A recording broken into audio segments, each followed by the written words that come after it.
There is nothing on earth hakuna chochote duniani that can stop God ambacho chaweza zuia from Mungu using you, kutokana na kukutumia from wewe, blessing you, kutokana na kukubariki, from walking with you, kwa kutembea na wewe, if that is his plan. kama huo ndio mpango wake.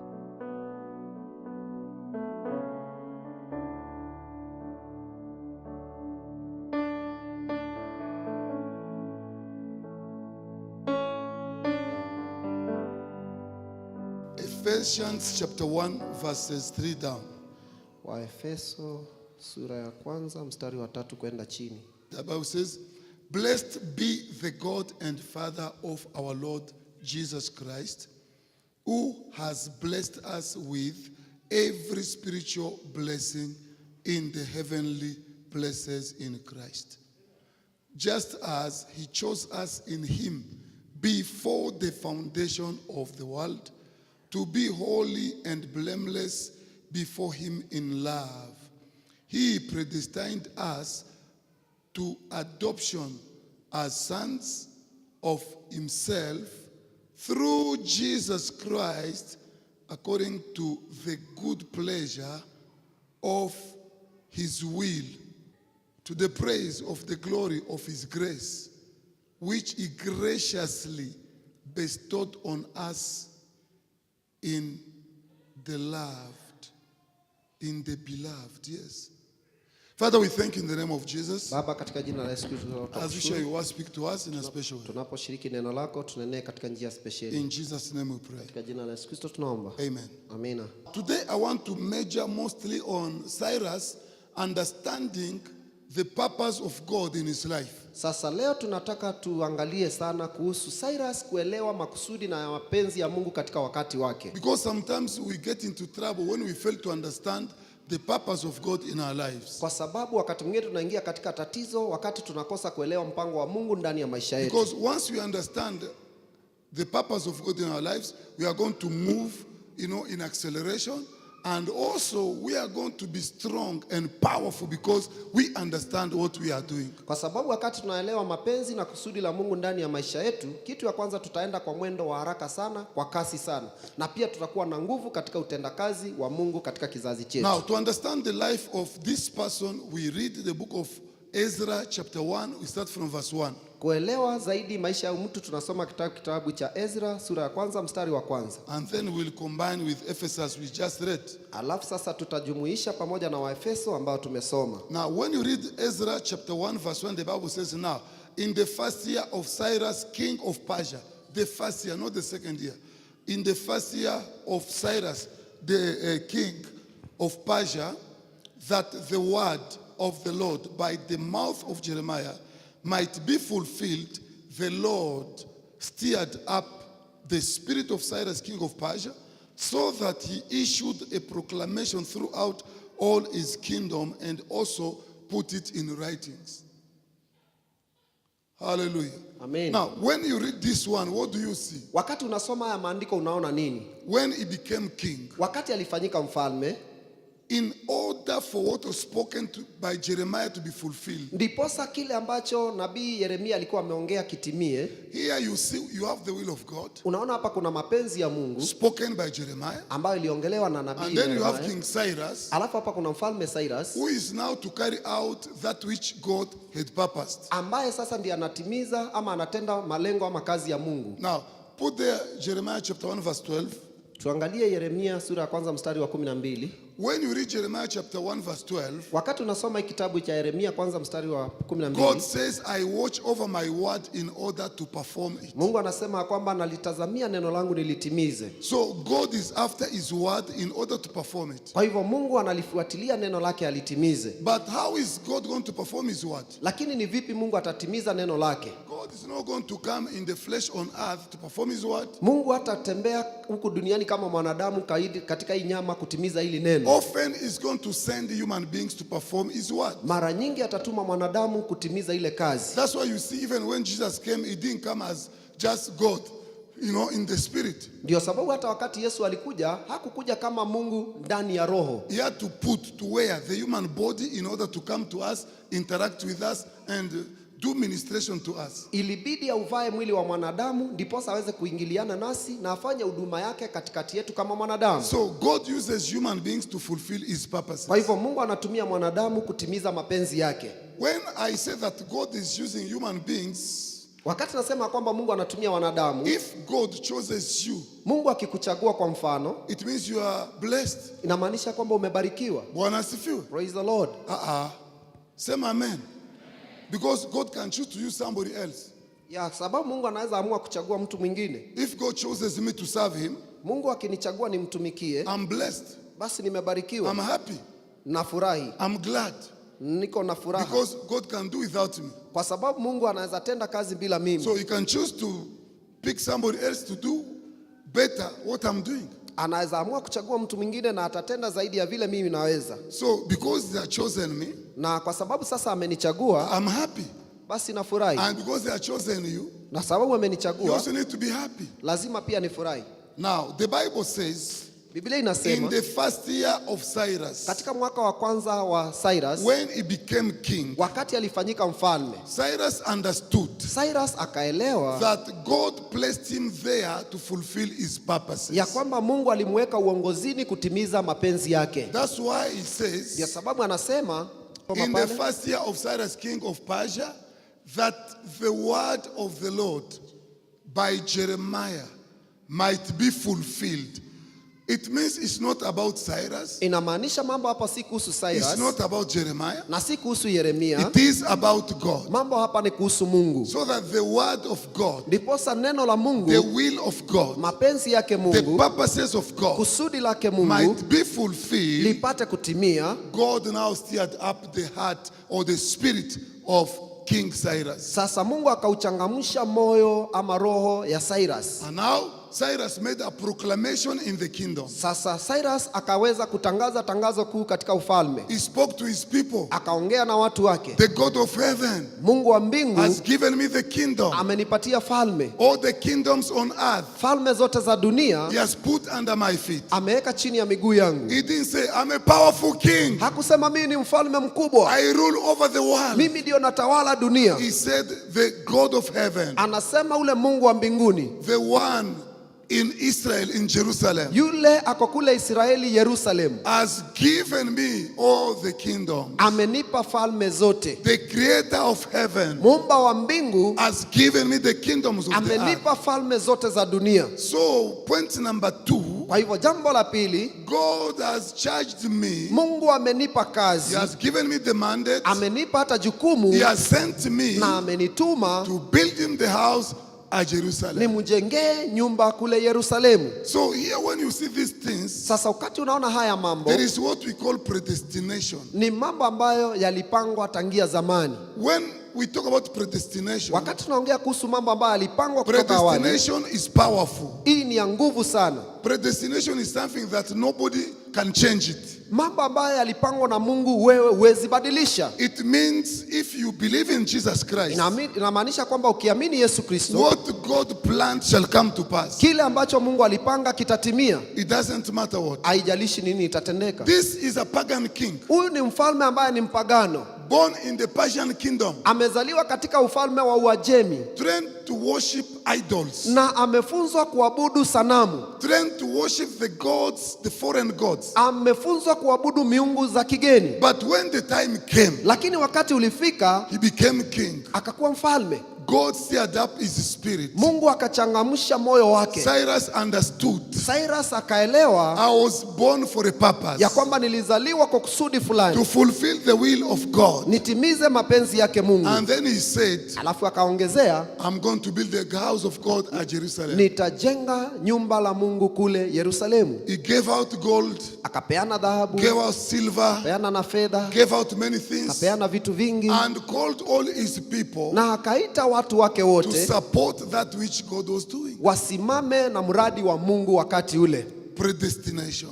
kazi ya Mungu iliyopangwa. That's why Ndio sababu when he believed in that which God had planned, wakati aliamini katika mambo ambayo Mungu alikuwa God amepanga, says, I'm going to ordain you. Mungu akasema kwamba nitakutawaza, I'm going to anoint you. nitakupaka I'm mafuta going to hold your hands. na nitashika mkono I'm wako, going to go before you. nitaenenda mbele I'm zako going to open doors before na you. nitafungua milango mbele zako. I wonder, Nashangaa God becoming a gate man Mungu anafanyika kuwa bawabu so that he opens the door. ndiposa aanze kufungulia watu milango. Have you read it?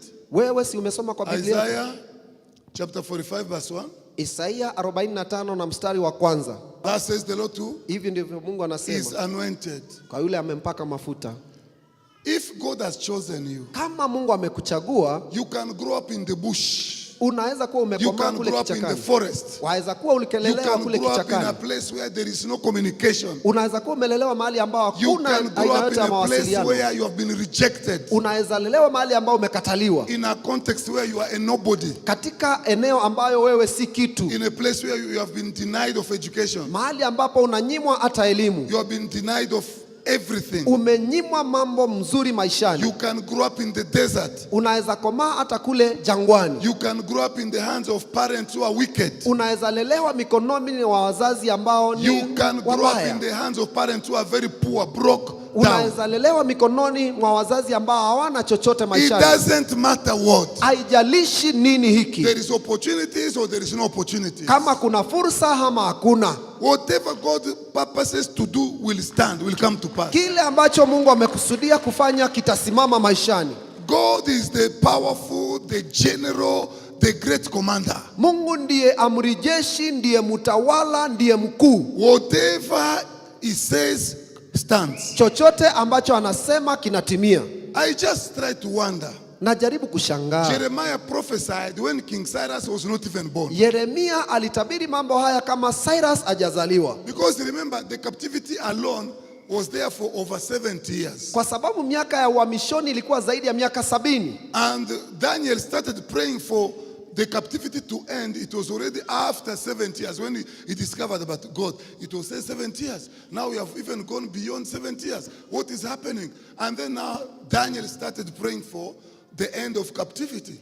Na wakati ambapo Danieli anaingia katika zoezi la kuombea uhamisho uishe, tayari miaka 70 ilikuwa imepita. Wakati alitambua ya kwamba miaka 70 ishapita, ndio akaanza kuomba. And remember, Jeremiah prophesied for some years. Na unajua kwamba unabii wa Yeremia aliupeana miaka kadhaa iliyopita. So Cyrus was not even born. Kwa hivyo Cyrus hakuwa amezaliwa wakati ule. And when he was born, Na wakati he alizaliwa, was not born in Israel hakuzaliwa hata Israeli, with a parent, a father who is a rabbi akiwa amezaliwa na baba na mama ambaye ni or mwalimu a wa high neno priest. ama kuhani. Sometimes people are born in a wicked place. Wakati mwingine watu wamezaliwa katika mahali ambapo ni paovu sana. Maybe your father is a thief, is a crook, and then you are born there. Pengine baba yako anakuwa ni mwizi na mkora, alafu unazaliwa Maybe pale. your mother was a prostitute, and then you are just born there. Pengine unajipata kwamba mama yako alikuwa ni kahaba na sasa umezaliwa kwa hiyo familia. And then you grow up in shame. Sasa unakomaa katika The aibu. things you see every day, Mambo ambayo unayashuhudia kila they are siku not encouraging. si mambo ya kutia moyo. When you look at your life, Ukiangalia maisha you yako see there is no future. unaona hakuna hatima hata kidogo. What God had planned Kile ambacho Mungu from alipanga the foundation of the world, kuanzia kwa misingi ya it dunia, doesn't matter the circumstances of the world. haijalishi mambo ambayo yamekuzunguka,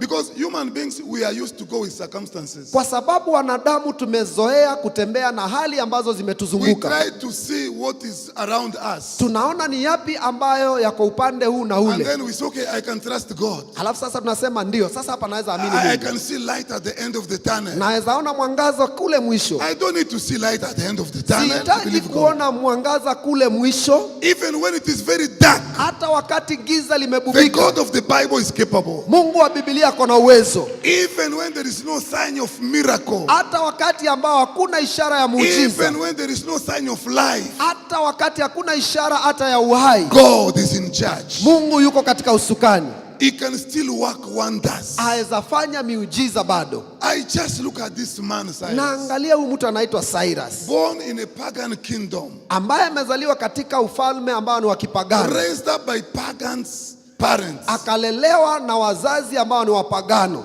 playing around with peers who are also pagans, akacheza na wenzake ambao pia walikuwa wapagano, trained to worship idols. na afunzwa tabia ya kuabudu sanamu. But when the time came, Lakini wakati he ulifika, became king. akakuwa mfalme. And then he said, Alafu akasema, the God of heaven. Mungu wa mbingu. How did you know the God of heaven? Sasa wewe ulijulia Mungu wa mbingu wapi? An idol worshiper. Mtu ambaye unaabudu sanamu. How did you know the God of Wewe heaven? umejua Mungu wa mbingu vipi? There is nothing on earth Hakuna chochote duniani that can stop God ambacho chaweza zuia from Mungu using you, kutokana na kukutumia from wewe, blessing you, kutokana na kukubariki, from walking with you, kwa kutembea na wewe, if that is his plan. kama huo ndio mpango wake. Did I write the Bible? Je, mimi niliandika I Biblia? didn't write the Bible. Si kuandika Biblia. The Bible says, Biblia inasema katika Ezra sura ya 1. I want you to read the Bible Nataka tusome Biblia pamoja.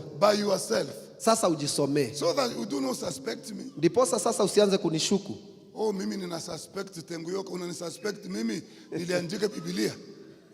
Ama namna gani? Now, read the Bible. Sasa soma Biblia. In the first year of Cyrus, Katika mwaka wa king kwanza wa of Cyrus, Persia, that the word of the Lord by the mouth of Jeremiah might be fulfilled, comma, the Lord stirred up the spirit of Cyrus, king of Persia, comma, so that he made a proclamation throughout all his kingdom, and also put it in writing to dot to will. Ama namna gani? full colony. To dot to will manake nini? Manake anataka kusema maneno sasa. Ama namna gani? Sasa anasema nini? Number 2, listen to this. That says Cyrus, king of Persia, the Lord, the God of heaven, anamuita the Lord. He was trained to worship gods. Now he's speaking about the Lord. Sasa anaongea kuhusu Mungu, Bwana, na yeye amezoea kuabudu tu miungu. And then say, the God of heaven, to distinguish him with other small gods. Alafu anamuita Mungu wa mbingu alete utofauti kati ya huyu Mungu na miungu mingine. That God of heaven has given me all the kingdoms of the earth, and he has charged me. He has charged me. He has given me a job. He has mandated me. Amenituma, amenipa kazi. To do what? To build him a house at where? At Jerusalem. Nimjengee nyumba ya Yerusalemu. And then when you continue down, Sasa ukiendelea, what does he say? inasema nini? Whoever is among you, all his people, may his God be with him, and let him go up to Jerusalem, which is in Judah, and rebuild the house of the Lord. And I'm with the Lord, the big capital God, the God of Israel. That God is not in Syria. That God is not in the Persian kingdom. That God is where? In Jerusalem. Is in Jerusalem. Mungu yule yuko So Yerusalemu. he's distinguishing that God Anampeana utofauti wa huyu Mungu. to show people that I'm talking about the God of heaven, not this one, not the one we know here in the Persian kingdom. Kuonyesha watu wa kwamba naongea kuhusu ule Mungu wa mbinguni, si ule mfalme ambao tumezoea hapa katika nchi yetu ya Uajemi. 4. Mstari wa 4. And let each survivor in whatever place he sojourns be assisted by the men of his place, that means the Persians now, with silver and gold, with goods and with beasts, besides free will offerings for the house of God that is in Jerusalem. 1:7, what's happening there? Look now, Cyrus the king also brought out the vessels of the house of the Lord, that Nebuchadnezzar was the weak king, the king of Babylon. When we talk about Babylon, it was in Iraq.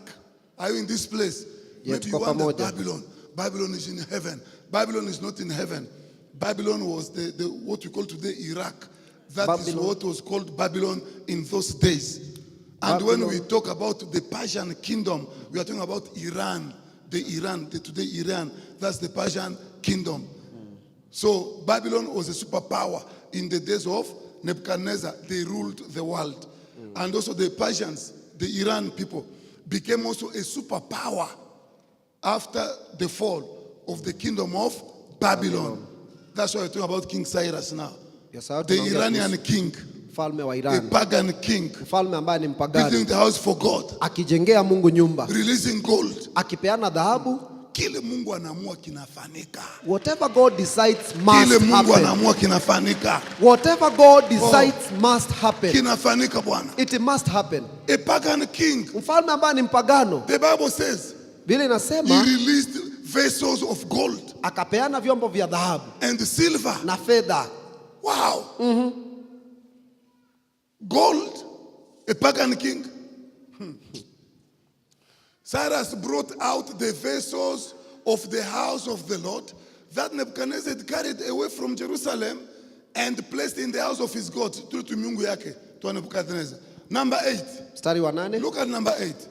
And then says, Cyrus, king of Persia, brought this out in the charge of Mithredath, the treasurer, who counted them out to Sheshbazzar, the prince of Judah, who was now to carry those gold to Jerusalem for the building of the house. Now, 9. Listen to this. And this was the number of them, 30 basin or basins of gold, 1,000 basins of silver. Where? Bag peke yake. Munaita nini upete ama pete? Pete, ring. Peke yake. How much is this? Ni pesa ngapi ya hii pete hii? How much is this? Ikiwa ya dhahabu. Unajua ni kwa nini nawaambia hivi? I'm telling you this so that you understand how huge a basin of gold. How much can it cost? Basi nawaambia hivi ndiposa muelewe uzito wa maneno. Kama That's what I tunaongea want you kuhusu to pete moja, sasa tukiongea kuhusu karai mzima ya dhahabu, ni pesa ngapi? This is not 100,000. This is big, it's more than that. Yani Just zaidi ya hiyo. this, the thing you see here. Ni zaidi ya hiyo. Now, we're talking Sasa, about the basin sasa ni karai mzima serving in the temple. ambayo ilikuwa inatumika katika hekalu. How much can a basin made of gold, pure gold, a basin, a whole basin? How much is that? Hizi karai zilikuwa ni kubwa, si kama zile zetu nyumbani, zilikuwa zinatumika katika hekalu. Kwa hivyo ni kubwa zaidi. People buy small gold, they put on their necks, isn't it? Yes. Even in Europe, go to Europe, even America, wherever you see a shop of gold and silver, pure gold, it is always locked. Security is tight. You go there, you buy a chain to put on your neck, you pay thousands of dollars. Ukienda kule Amerika ama Europe, mahali popote ambao wanauza dhahabu, wanaekanga kufuli siku zote na wanaeka askari pale nje. Na ile kitu unanunua ni kamkufu tu ya kuweka kwa shingo peke yake. Watch askari nje. You go there. This is the door. There is a bell. You ring, bang, the door opens. You enter and then that door closes. So there is another door. It's electricity. That one you don't even open. Once you are there, if they want to call police, you are finished. Because the door behind you is closed. The one in front of you, closed. Sasa waite police, mwizi kwa hapa. You are finished. You cannot come out. Huwezi toka pale. So the one has to press inside. Sasa yule ako ndani lazima afinye mahali. It is an electrical door. Hiyo ni mlango ambayo ni wa stima. And then you enter inside. Sasa ndio unaingia ndani. They close it. Alafu wanaifunga tena. Finished. Sasa mambo imeishia hiyo. And then now you go there to start choosing those small golds. Here we are talking about basin. Sasa hapo unaingia kuchagua tule tudhahabu tudogo pete, mkufu, mshanga. Hapa tunaongea kuhusu karai bwana. 30 basins, not one, not two, moja not mpaka 5. 30 basins. Karai 30 of gold. Ya dhahabu. 1,000 basins of silver. Wewe unaona wale watu wanatoroka ni kutoroka. People who run there. Boston Marathon. Look the way they run. Ona vile wanakimbia. They fight. Wanapigana vita. Look at the World Cup. Ona kikombe cha dunia. They fight. Wanapigania to get a small medal of gold. Wapate tu medali kidogo tu ya dhahabu. Small gold. Dhahabu tu kidogo. You see the Argentinian Maradona cry. Unaona Maradona kocha wa Argentina analia. Why? Kwa nini? Small gold. Dhahabu tu kiasi tu. Are you in this place? Je, tuko pamoja? Are you in this place? Je, tuko pamoja? Ask Kipruto, the one who runs marathon in Boston. Ask that man. Uliza yule jamaa. He will tell you. Atakwambia. How many mountains? Ni milima ngapi How many amekwea? hills? Na ni This man will climb in the Left Valley. In Left Valley, isn't it? Yeah. There, where it is very cold. Climbing mountains. Ask Muhammad. Ask Muhammad Farah. Uliza Muhammad Farah. They will tell you. Watakwambia. How many mountains, hills they have to climb there in very cold place. Ni vilima na mabonde ngapi ambao wanakwea na kushuka kila siku kutafuta hiyo dhahabu kidogo sana. To get that medal of gold. Kupata ile dhahabu ile. I saw Putin, the president of Russia, sitting down the day, the opening day. Yes. He was there. Siku ya mafungulishi unaona kwamba mfalme wa Russia ameketi pale. The prince of Saudi Arabia, you know, where there is mafuta, where money, real money, where we have oil. Mahali ambapo mafuta inatoka, mfalme wa kule was there sitting down. Ameketi pale uwanjani. And whenever Russia scored, na wakati ambapo Russia walifunga, we look at him. Jamaa ukimwangalia, it's not me. Anasema sio mimi. It is players. Sini hao wanacheza. Mbona mnaleta kamera kwangu? What is there?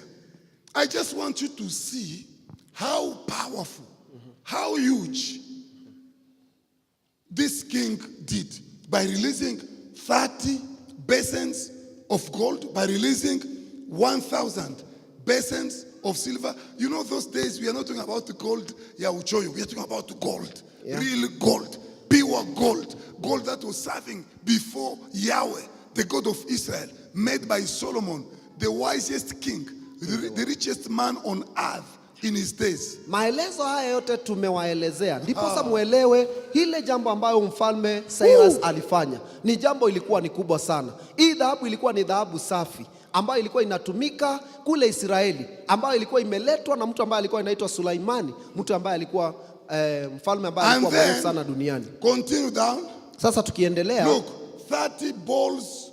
This is another one. Forget about the basins. Now we have bowls. 30 bowls of gold, 410 bowls of silver. My God. Now listen. And 1,000 other vessels. The guy released. All the vessels of gold and of silver were 5,400. All this. Mpaka mwandishi pia anashangaa. Anasema all this did Sheshbazzar bring up when the exiles were brought up from Babylon to Jerusalem. If you read the Psalms, is it 126? The people, the exiles, they were crying on their way to Jerusalem. When they saw the city of God, the Bible says they cried. They say we are like dreaming. Have you ever cried? Crying out of joy, not out of bitterness. Ukisoma kitabu ya Zaburi utaona ya kwamba wana wa Israeli wakielekea katika ile mji walikuwa wanalia wakiona mji wa Mungu. Unajua machozi ambayo walikuwa wanatoa ilikuwa ni ya furaha na si ya huzuni. They say we were like dreaming. Wanasema ni kama tulikuwa tunaota ndoto. We could not believe our eyes. Hatukuwa tunaamini macho yetu. We were released. Tulikuwa tumeachiliwa. Without shooting a gun. Bila hata bunduki moja. Without fighting. Bila hata vita. To go back home. Tuende nyumbani. We were like dreaming. Tulikuwa ni kama wenye wanaota ndoto. And then our heart were full of joy. Na mioyo yetu ikawa imejaa furaha. God has done wonders to us. Kwa sababu Mungu ametenda maajabu. Do you know why? Unajua ni kwa nini? Because this Cyrus, kwa sababu huyu Cyrus was prepared by God, aliandaliwa na Mungu to do that. Afanye hiyo kazi. Bwana asifiwe. Praise the Lord. When God prepares for your blessings, wakati Mungu anaandaa baraka zako, when God releases his goodness in your life, wakati Mungu anaachilia wema wake ndani ya maisha yako, it doesn't matter where you have grown up, haijalishi umelelewa wapi, it shall come to pass, itakuja kutimia. It doesn't matter what you have, haijalishi ni nini uko nacho, it doesn't matter what you do not have, haijalishi ni nini ambacho pia umekosa, it doesn't matter what people think about you, haijalishi watu wanakufikiria nini, it doesn't matter what you think about yourself, haijalishi hata wewe unajiwaza viko vipi, it shall come to pass. Itakuja kutimia. We read here in the morning, Tumesoma hapa asubuhi, when Saul was made king, wakati Sauli alitawazwa kuwa he mfalme, went after donkeys, alienda kutafuta punda, walking for 3 days akitembea takriban siku from 3 one village to another, kutoka kijiji kwenda kingine, and got nothing. na hakupata hizo punda. After 3 days, Baada ya siku ya he 3 spoke to his servant. akaongea na mtumishi He wake, said, let's go back home, akamwambia twende nyumbani, because we cannot find the donkeys. kwa sababu hatuwezi tukawapata hawa punda. The father is now worried about us. Sasa baba yetu ataanza kuwa na huzuni sababu yetu. The servant said, Mtumishi akamwambia, we cannot go home. hatuwezi enda In this land, mahali hapa, there is a man of God, kuna mtumishi wa Mungu, a powerful prophet. nabii mkubwa. Let's go see this man. Tuingie pale tuone huyu He's going jamaa, to tell us what na atatuelezea the whereabouts of our donkeys. kuhusu wale punda. So they went. So akaenda, As they were going, vile walikuwa wanaenda, they met Samuel.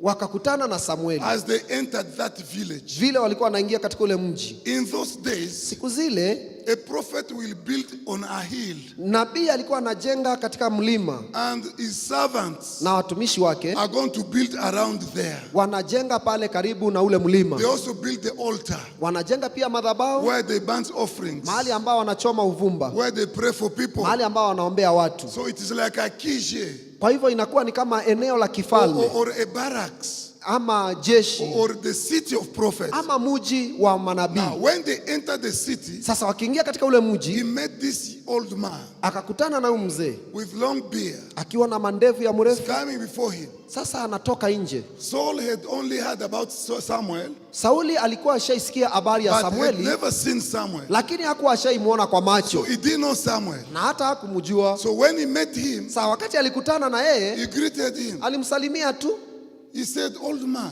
na akamwambia, mzee, can you please help me, show me the way to the prophet? tafadhali si unisaidie unionyeshe barabara ya kuingia kwa nabii. I'm looking prophet Samuel. Mimi natafuta nabii anaitwa Samueli. Samuel greeted him. Sasa Samueli akamsalimia, He said, come. akamwambia, kuja.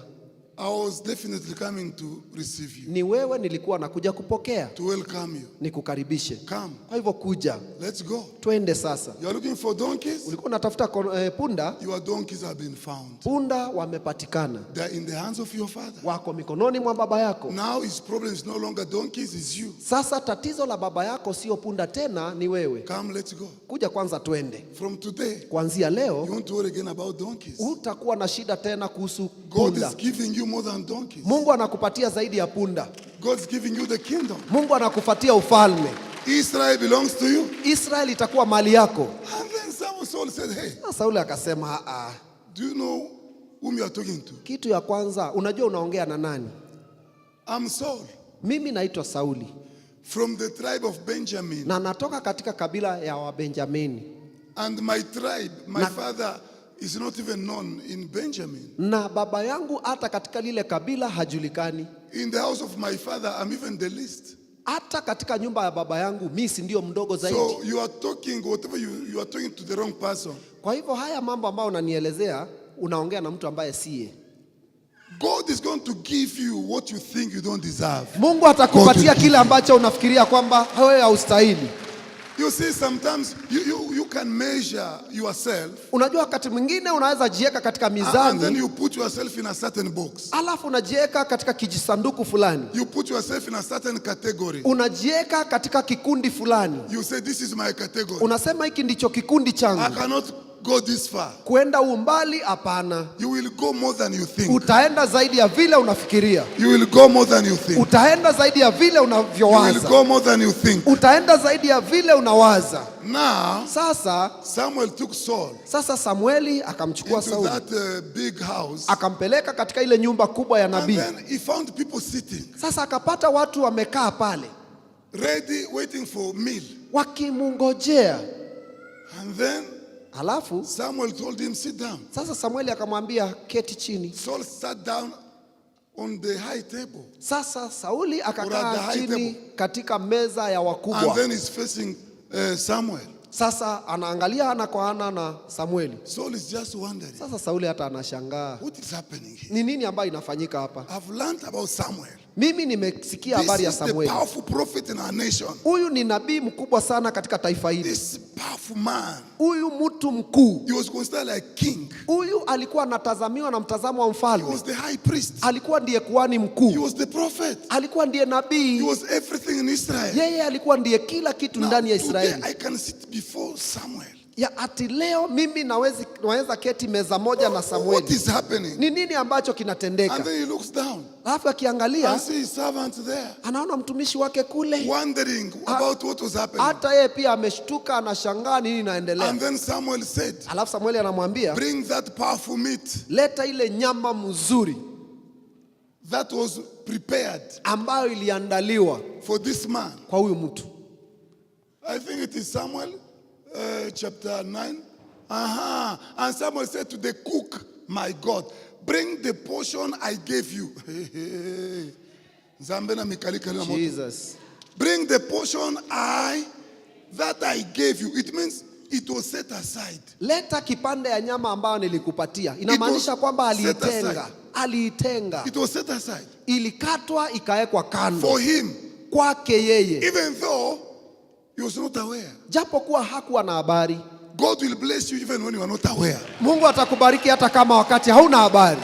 Now, Sasa what is happening here? ni mambo gani yanatendeka hapa? Bring that portion. Leta ile sehemu ya mnofu, The one I gave you, ile ambayo mimi nilikupatia, of which I say, ambayo mimi nilisema put it aside. iweke kando. The portion Sehemu of kings, ya the wafalme, portion sehemu of queens. ya That shall be wafalme. your portion in Jesus' name. Itakuwa sehemu yako katika jina la Yesu Kristo. Now, Sasa they bring to Saul, wakamwambia Sauli, and whatever this guy is seeing, to him is just, am I dreaming? Is it true? Am I in a vision? Sometimes even shake his head. Am I alive? Am I still alive? Yes, you are alive. so hivyo matukio pale yakawa anamuduaza sana, anashindwa, ako hai, anaota, anashangaa nini inafanyika. Sometimes you try to wonder if you are still alive, isn't it? Wakati mwingine kuna mambo yanaweza kutendekea ushindwe, ningali niko napumua. Am I in this life, in the world of the living, or I'm already on the other side? I'm now dreaming I'm a king. Is it true? God help me. Wake up. It is you. Wakati mwingine unashangaa, je, It niko is you. katika dunia ya walio hai nikiwa mfalme God is wao going to ama ni surprise vipi? you. Mungu I atakushangaza. say God is going to surprise you. Mungu atakushangaza. Since I have known God, Tangu nimujue Mungu, He has always been the God of surprises. amekuwa Mungu wa mshangao. Sometimes God will do things Wakati mwingine Mungu atafanya mambo that even you yourself, you refuse to believe. ingine hata wewe mwenyewe unakataa kuamini. Bwana asifiwe. Praise the Lord. You say it is not true, Nasema hii si kweli, but it is true. lakini ni kweli.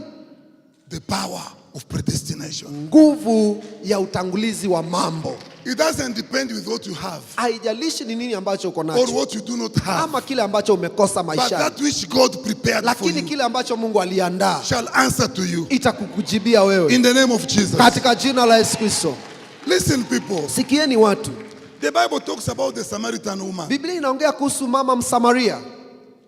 To be a Samaritan, Kukuwa Msamaria it was a curse. ilikuwa ni laana. In Israel, Kule Israeli if they call you, are you not a Samaritan? wakikuita tu na wewe si ni Msamaria, It was an insult. mtu amekutusi ya mwisho. That's why, Ndio to sababu provoke Jesus, kuchokoza Yesu, these Pharisees hawa Mafarisayo were sometimes calling him, are you not a Samaritan? walikuwa wanamuita wakati mwingine, kwani wewe si ni Msamaria, Which was an insult. ambayo ilikuwa ni sawa na matusi. It means people were excluded from the kingdom. Inamaanisha watu ambao wameondolewa nje ya ufalme. There were not friendship Hakukuwa na between urafiki the Samaritans and the Jews. kati ya Wasamaria na Wayahudi. That's why Ndio sababu when Jesus told this Samaritan woman, give me water, she said, hey, come on man, how can I give you water? Don't you know?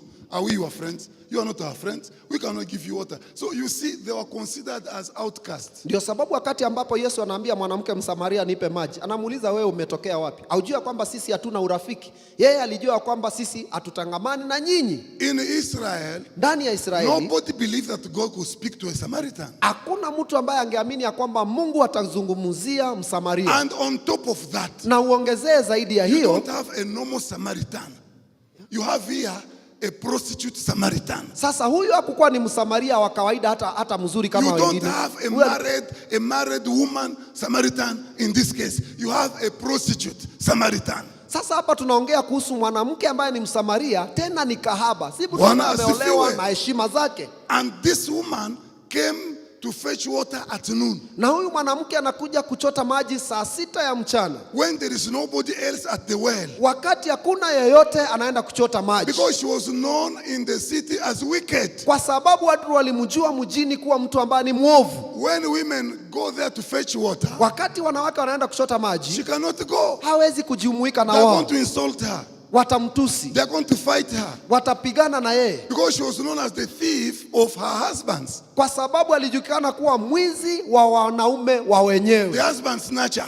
Ule mwizi wa wanaume. That's how they called her. Hivyo ndio walimuita. So she was not loved. Kwa hivyo hakuwa anapendwa na Now, yeyote. to fetch water, she has to make sure that she goes when nobody else is there. Kwa hivyo ndiposa apate maji, inabidi wakati hakuna mtu kisimani aende kuchota. When other people are eating. Wakati wengine wanakaa wanakula chakula cha mchana. When other people are resting in the cool of the day. Wakati wengine wanapumzikia jua kali la siku. Now in that sunny moment. Katika lile jua na joto la mchana. We are talking about the Middle East here. Hapa tunaongea hapa ni katikati ya mashariki kule. At noon it is very hot. Ikifika saa 6 ya mchana ni joto jingi sana. And she has no choice. Na sasa huyu hana chaguo. She has to go and fetch water that particular time. Lazima yeye aende akachote maji wakati ule. Other women will go for water in the evening. Wanawake wengine walikuwa wanaenda kuchota maji jioni Or in the morning. ama asubuhi mapema. Not during the heat of the day. Lakini si wakati jua limeangaza kabisa. But she went during the heat of the day. Lakini yeye alienda katikati ya mchana. Because she has to take care of herself. Ndiposa haweze kujichunga asiumizwe. She was ostracized, abandoned, put aside, rejected by the community. Alikuwa ametengwa, alikuwa amekataliwa, alikuwa ametupiliwa mbali na jamii. And then she's there at the well. Sasa yuko pale kisimani. As she's going at the well, Vile anaenda kisimani, Jesus is going at the well. hata Yesu akashuka pale kisimani. When God commands things to happen, Wakati Mungu anaamurisha mambo ifanyike, things will come to you.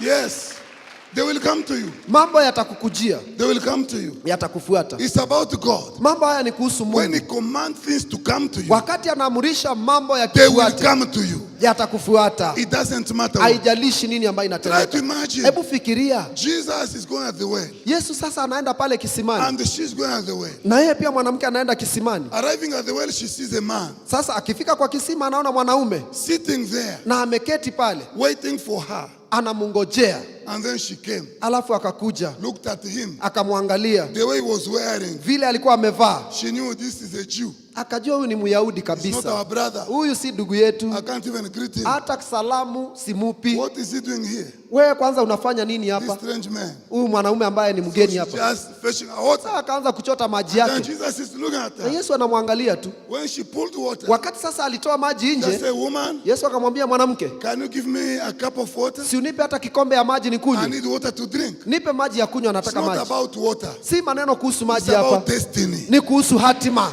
It's about destiny, ni kuhusu hatima. not water. Si hakuna maneno ya maji And hapa. then she said, hey, Akasema how can I give you water? mimi nitakupa maji vipi? Don't you know you are a Jew? Wewe haujui ya kwamba wewe ni Don't Myahudi, you know I'm a na Samaritan? wewe haujui ya kwamba mimi ni Msamaria. How can I give you water? Sasa nikupe maji namna gani? God, when He decides to come to you, it doesn't matter what you have gone through. Mungu akitaka kukutendea It kitu, doesn't haijalishi mapito yako ni It yapi, doesn't matter. haijalishi mapito yako ni yapi. Sometimes you try to disqualify yourself Wakati mwingine tunajiondoa katika ligi ya when washindi. you look at your life. Wakati unaangalia maisha You say, yako, my past is evil. unasema mahali nimepitia ni It ovu sana. doesn't matter your past was evil. Haijalishi mapito yako yalikuwa maovu. God is looking for those people who have a very evil past. Mungu anatafuta hao watu ambao mali wamepitia Yes. maisha yao ni maovu. Watu ambao wako na maisha ya zamani ya uchafu, ile ya mubaya, ya kudharauliwa, Mungu anawatafuta. God is Mungu looking anawatafuta. for these people who Yes. are past that is so dirty. Yes. Jesus didn't come for people who are sent. Yesu hakukujia watu ambao walikuwa ni If watakatifu. we were sent, Jesus could not have come on earth. Kama watu wangekuwa watakatifu, Yesu angekuja duniani. He came because we were evil. Alikuja sababu ulikuwa mwovu. Hallelujah. Hallelujah. There is no evil that can prevent God from using you. If you come to Jesus and say, hey, God, here I am. Hakuna uovu unaweza zuia Mungu kutenda Hallelujah. kazi ndani yako. Muradi useme ya kwamba Yesu, nimekuja kwako. When disciples came Wakati wanafunzi and walikuja saw Jesus na wakamwona Yesu speaking to this wicked woman, akiwa na mwanamke mwovu pale, prostitute, kahaba zaidi ya yote, had their own ways of wearing clothes. walikuwa na aina ya mavazi walikuwa wanavaa, To be known as prostitute. sababu walikuwa wanajulikana kama makahaba. In the ancient world, Katika ulimwengu wa kale, prostitutes were wearing clothes in a certain way. makahaba walikuwa na jinsi ya kuvalia mavazi, And married women were wearing in a certain way. na pia wanawake walio katika ndoa walikuwa wanavaa aina And fulani, virgins were wearing in a certain way. na mabikira walikuwa wanavaa mavazi ya aina yao. So when Peter and others saw Jesus Kwa hivyo wakati Petero na wenzake waliona Yesu talking to this prostitute woman, akiongea na kahaba, just by the look, the way she, vile tu amevaa tu, they said, wow, akasema What's happening here? ni nini ambayo inafanyika? what is he saying to this woman? Yesu, ni nini unaongea na huyu This woman mwanamke? is a prostitute. Huyu mwanamke ni kahaba. Yesu haujui What is he discussing with this woman? ni nini mnaweza ongea na yeye? And then they said, Rabbi, Akamwambia, mwalimu, forget about your discussion with that woman. wachana na hiyo maelezo, wachana We na have huyu. brought you fish. Tumekuletea samaki, We have brought you bread. tumekuletea mkate, It is time to eat. ni wakati wa kukula. Jesus said, Yesu akasema, it's not time for si eating. wakati wa kukula, It's time to do the works of the ni wakati wa kingdom. kufanya kazi ya ufalme. Wow, wow, Hallelujah. wow, wow. I love Jesus. Nampenda Yesu. When people reject you, Wakati watu wanakukataa, Jesus loves you. Yesu anakupenda. When they hate you, Wakati wanakuchukia, Jesus loves you. yeye anakupenda siku When they zote. talk evil, Wakati ulifanya Jesus uovu, loves you. Yesu anakupenda. So what? Haijalishi nini. The God of the Bible Mungu wa Biblia is an amazing and wonderful ni God. Mungu wa ajabu tena wa He kushangaza. continued discussion with the woman Akaendelea na mazungumzo, and then said, alafu akasema, go and call your husband. enda uite bwanako. Oh, I see you are a prophet. Oh, mi naona wewe ni You know, nabii. I don't have a husband. Unajua hata sinanga mume. I know. Najua, You have had 5 of them. ushaikuwa na watano, And even right now, na hata saa you hizi say you don't have a husband. unasema tu pia hauna, But I see in your house, lakini naona kwa nyumba yako you left one there. kuna kajamaa kamepumzika huko. Wow. Jesus. Ama namna gani? Si ndio? I want to stop here. Nataka Because nifikie it's pale too much. sababu hii ni zaidi. You just stop here and say thank you. Seme asante. Yeah. I want us to just lift up our hands. Nataka tu tuinue mikono yetu. I want you to speak to God. Nataka tuongee na Mungu. It doesn't matter where you came from. Haijalishi umetokea It upande doesn't gani. matter your background. Haijalishi It umepitia doesn't wapi. matter what happened when you were young. Haijalishi matukio wakati wa utoto When you wako, were a child. wakati ulikuwa mtoto It mdogo. doesn't matter your mess. Haijalishi umekosea It kiasi doesn't gani. matter the places you have been in your life. Haijalishi umeenda wapi It na wapi. doesn't matter your past mistakes. Haijalishi makosa ulitenda zamani, Because there is nothing you can do for what you have already done. kwa sababu hakuna cha kufanya kwa yale ambayo tayari uliyatenda. You cannot revise life. Uwezi ukarudisha nyuma What masaa. has happened. Kile kilitendeka kishapita. The devil will tell you there is nothing you can do about it. Shetani atakwambia hakuna kitu ambacho unaweza fanya kuhusu hili. Jesus is telling you today there is something you can do about Yesu it. anakwambia siku ya leo kuna kitu aweza fanya. This God loved you Huyu Mungu alikupenda before you commit all those atrocities. kabla utende maovu yale yote. He knew you Alikujua from the foundation of the kuanzia kwa world. misingi ya ulimwengu. This Samaritan woman, Huyu mwanamke Msamaria as he was sinning, vile alikuwa anatenda dhambi, changing men, husbands like clothes, akibadilisha wanaume wa watu kama mavazi, God knew her. Mungu alimjua. She had a destiny in Alikuwa na God. hatima ndani ya No Mungu. matter what was happening, Haijalishi matukio you maishani have a mwake, destiny in Mungu God. alikuwa na hatima ndani yake. You have a destiny in Na God. wewe uko na hatima ndani ya No Mungu. matter what happens, Haijalishi nini ambayo imetendeka, you have a destiny. uko na hatima. You have a destiny Uko na hatima that nobody can change. ambayo hakuna wa You have a kubadilisha. destiny Uko na hatima that witches cannot change. ambao wachawi hawezi You have a badilisha. destiny Uko na hatima that your uncle cannot change. ambayo mjomba wako hawezi You have a badilisha. destiny Uko na hatima that your auntie cannot change. ambayo shangazi yako hawezi You have a badilisha. destiny Uko na hatima that your haters cannot change. ya kwamba wazee wa kweli hawezi You have a badilisha. destiny. Uko na You hatima. have a destiny. Uko na hatima. You have a destiny Uko na hatima. that curses cannot Uko na change. hatima. Curses cannot change. Laana haiwezi badilisha. You have a destiny in Christ Uko na Jesus. hatima ndani ya Yesu Just Kristo. lift up your hand. Inua tu mikono yako. I want you to feel love. Nataka usikie kupendwa. I want you to feel love. Sikia kupendwa. There is somebody who loves you. Kuna mtu anakupenda. He loves you so much. Anakupenda na upendo wa His name dhati. is Jesus. Jina lake ni Yesu. He loves you so much, so much, Anakupenda so much, sana so much. sana sana. He loves you so much. Anakupenda na upendo wa